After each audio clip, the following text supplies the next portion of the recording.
was technically sound and logical and everything, and part of that ended up in the report. Now, I don't know, I haven't followed every single change of that report. I don't know to what extent our proposals were diluted down to symbols, to ppms. I don't know, but there was one presentation in Copenhagen by Manisha Ghosh of Philips North America, and there is research and development happening in white spaces, and I think the only way to success is to provide working prototypes, maybe also a small series of prototypes that you can actually deploy in remote rural areas where you get some temporary license, experimental license, or go to countries like Iceland, which have no neighbors that they will interfere with, where you could really get the permission to try this stuff out. And if you can prove that it works and that you don't cause interference to broadcasters, I think then this whole report will be considered outdated and invalid. I think you really have to come via the technical, practical side and show it can be done. What's written in this report is obsolete, outdated, and then you can come up with new regulations. We need the technology first to change the policy. Well, it was interesting today. Google actually sort of proposed that approach, saying that it's too long term and they're going to make the decision. That's right. Yeah. That's right. It's a shame that Europe has not done even any prototype testing at all at the SEP level. They say on the one hand we can't just simply go with U.S. standards because the TV signal structure is different in Europe, and the network design is really quite different in Europe. That's all true. But that argues for device testing in Europe, and it's a shame that it's not happening. Can I ask a question of the audience? Is that sure? Joseph, we had the chance last year to work with a guy in Greece who had wanted to test white space devices in Greece. Did anything ever come of that? We didn't have any report at all. I mean, I wrote the engineer, you wrote the engineer as well, I invited him to work on this. But it just felt that the political strength of all the GSM operators was too strong to go against them. And he really was convinced that it was like a waste of time. The basic problem, as I learned, is that it's not just a matter of having evidence that it can work without causing interference. The problem is that there isn't really a strong voice of support for white space devices in Europe. The regulators are very much beholden to the broadcasters. They don't want to offend them or challenge them. The mobile operators are happy with 800 megahertz. They don't want to have competition from 700 or 600 megahertz. I have this vision. They're really interested into that spectrum. We have, speaking from the Greek point of view, they got licenses for WiMAX. They never used them, and they were actually answering bluntly, like what you can do with WiMAX, how you can use that spectrum, like versus just have a license. Just like that, Yeah, the same happened in Austria. Telekom Austria and I think UPC originally obtained major chunks of those WiMAX licenses, and I think 3.5 gigahertz band, and they never deployed anything. And when Telekom Austria was asked if they have any plans for providing a rural broadband via WiMAX, they said, well, we have ADSL, we have 3G, we have no interest in using those frequencies. And the penalty they had to pay for not deploying, I mean, the license contained some minimum deployment requirements.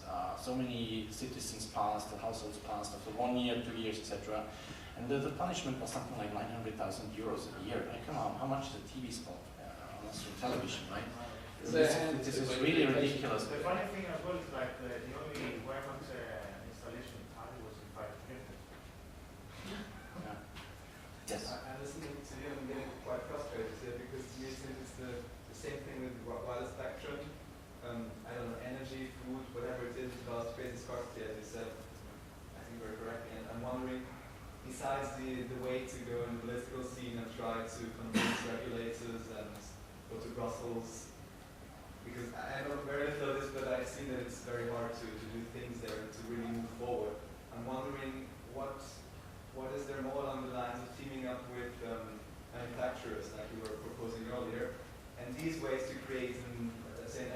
incentive from another direction, because obviously you will not team up with the GSM providers right now.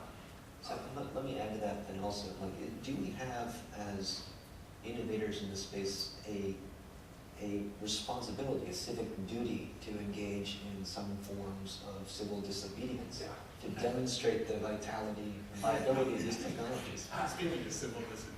Let me just speak as probably the oldest person in this room. Most human beings grow up in their youth as sort of black-shirted anarchists and eventually end up with ties and are very respectable.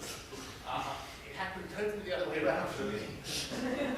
At 18, I wore a tie and a suit, and now I really believe, very strongly, I'm a free market man, but I really believe that the power of the people is the strongest ally here. And I genuinely think that the great hopes of things like Ramon's network, where you've got 10,000 citizens, just get out there and do something, because the strongest thing against the incredible lobbying power of the vested interest, this multi-trillion-dollar industry we're talking about, is the power of citizens and people and their elected representatives. So I think that we really should be more adventurous in, as it were, doing things. It's easy, who was it who said, we were talking about bishops the other day, it's easier to ask for forgiveness than to get permission. And we've constantly focused on trying to get permission and influence the regulatory debate. Nothing will influence the regulatory debate stronger, I believe, than political pressure from the fact that, if you turn this off or you stop it, there'll be riots in the streets and what have you. It's also important, jumping off that, it's also important to think about it from a policymaker perspective. Right now, we're always thinking in terms of the short term, right? Because they care about re-election, they care about political results, etc. The only thing that's putting pressure on them right now is the broadcast lobby. They have the money. If they do something against broadcasters, they see the results right away. If they do something in our favor, or actually against our favor, I should say, they don't see results of that until years down the road. And it's going to be very quiet. So I think what you have to show is that right now, immediately, there's some sort of pressure that we're putting on them that if they go against, they're going to see some level of result. I would hope that some people here at this meeting will come away with the insight that community wireless networks could develop in TV white spaces. That it's at least exploring, because frankly, covering a city or a rural area with Wi-Fi is a ridiculous technological mismatch. It's cutting your grass with a nail clipper, where you've got UHF spectrum that can easily reach many kilometers with the allowed power that they're talking about for white space devices. We've talked in the Alliance about doing some experiments with white space. I would hope that some sort of constituency for the use of UHF for community wireless will come out of this meeting. I think what we have to do is, from a European perspective, the lobbyists pro-white spaces were all US based. So it was a US demand to Europe, and policymakers in Europe don't usually like that.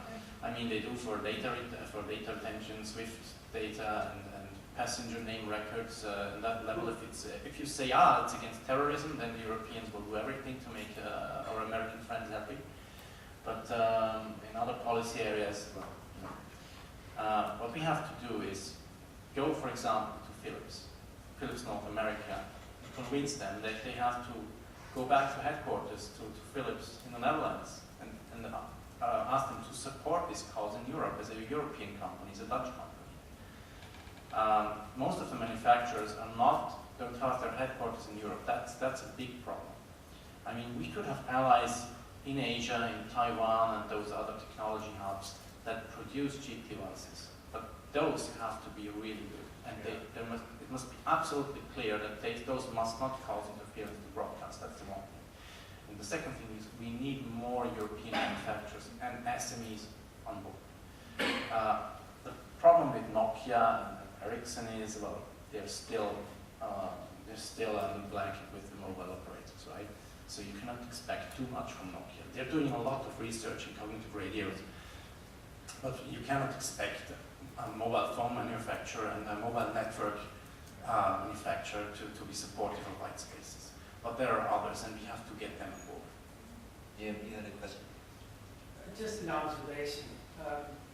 In the United States, because of our competing mythologies like the virtues of private enterprise and so on and so forth, I think we've found over years of dealing with the fights, the struggles and all that, that better and cheaper is not enough of a selling point to the American public.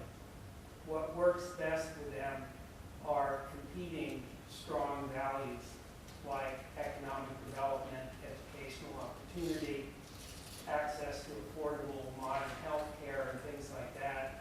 And I would suggest, and especially if you can demonstrate models where better and cheaper and projects of this kind have actually produced results, those are the kinds of things that resonate across the board, across political boundaries and even penetrating legislators. Can I just say, I think that's very true, because 4 years ago I was asked to advise the World Bank on community networks and so forth. And all the socioeconomic potential benefits were anecdotal. And it's much easier to quantify the potential costs of these disruptive strategies and policies in the short term than it is to quantify the uncertain long-term ones. And as we said, there's a mismatch on the political diary as well. So as I think Jim's suggesting, if we're beginning to get some real quantified data now, we should really make the most of that. And I would also add that my message yesterday in the keynote may not have been positive enough on certain parts. Despite all the struggles we have over public networks, we now have more than 60 community fiber networks in the U.S., almost all of which are successful, or at least so far. We have hundreds of wireless networks, and that I hope will serve as part of the global database that will enable everybody to demonstrate that projects of various kinds can produce the kinds of externalities that we're talking about, the economic development and the environmental and all of the other contributions that better broadband can make.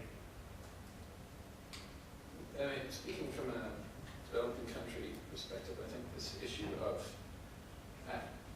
if the technology exists, then you can create your demonstrations. You can actually prove the point. But the response from regulators in developing countries regarding TV white spaces is, it's a nice idea. If there's no devices, there's no you get no leverage. I mean, you can get leverage, I think, in the U.S. when you get, the kind of pressure from Google, Microsoft, and well-endowed foundations. But but from a developing country perspective, I mean, it's not just not a lot of traction. It means zero traction. I think if we could get devices, then it would be a much bigger sell. You could say, look, it's here. You could, and you don't have to do much. I mean, the great appeal of television white spaces is that you're not refarming spectrum. It's a secondary use. You could, from a regulatory change perspective, it's not that big a deal compared to, say, refarming the digital dividend. So, I mean, it is hugely appealing, but without devices, it's a tough start. Are there any no devices at all? No examples of anyone? Well, Spectrum Bridge are manufacturing stuff, but Cambridge consultants in your country. Are they being turned off now that the regulators are going against them from actually creating the device? Are they getting discouraged about the potential market? Well, they're idiots if they're not. Because the unfortunate, the most likely result is that they'll say, yes, you can do it under these conditions, and the conditions will be unattractive to you. So that's, I mean, it's obviously in approaching them. thousands of white space devices in use every day in Iraq and Afghanistan by the U.S. military forces. And I was able to get a preview of some of these, or behind the scenes look at some of these. The problem is that they are often considered tech secrets of the United States. So even though we know that they work and they're actually used in these environments every day, and people's lives literally depend on them working, we're still being told that they are impossible to deploy. Tech secrets, we're basically talking about Wi-Fi. You know, operating in, with spectrum sensitivity. I mean, this is not. Yeah, I know. So in the 2 minutes that we have left, I'd like to maybe give you each a chance to talk about where we can go from here. To make a fast wrap up, we're taking with regulators. There's a lot of things that get mixed, you know, things about economic interest because of lobbyists, things about. So we should help them somehow to clarify that conversations, even here it happens. We need several layers, let's say, in terms of conversation. One thing is in the economic interest should be something to be considered. I'm not saying that it's not, but there's other things to be. The other is efficiency. So maybe an economic, and there is layers. I mean, here it's more important to be efficient than because economy should change over time. And the very last and the most important is civil rights. Still there. I mean, at a given point in time, there is many analogies that we can use. A few days ago, I believe that there was an anniversary of, Martin Luther King and people who were fighting about their rights, and in the arguments that, and look to the slavery, for instance, to 200 years ago, or at that time, some people were thinking slavery is not good, there should be abolition. And some others were saying, oh, but economy is based on slavery. And they're using this kind of environment. Come on, at the very end, we were lucky enough that at the very end, the civil rights were, on top of some economic interest. So I mean, there is a hierarchy in those things, and we have to help, to explain that in some cases, okay, economic interest makes sense to consider at all. I mean, we need devices to deploy a certain technology. We might need that it works. Efficiency is a thing, but I mean, come on, at the very end, civil rights is still on top of everything, and human being is still on top. So if we are doing things to be good citizens and things like that, those things should be considered in a different way.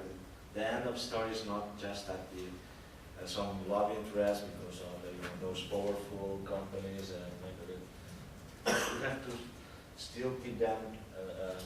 Let the things make a thing in order and have some kind of hierarchy when considering the factors. Well, I feel like the conversation is just getting started, and I just, I really want to carry on this conversation with anyone who's interested in it.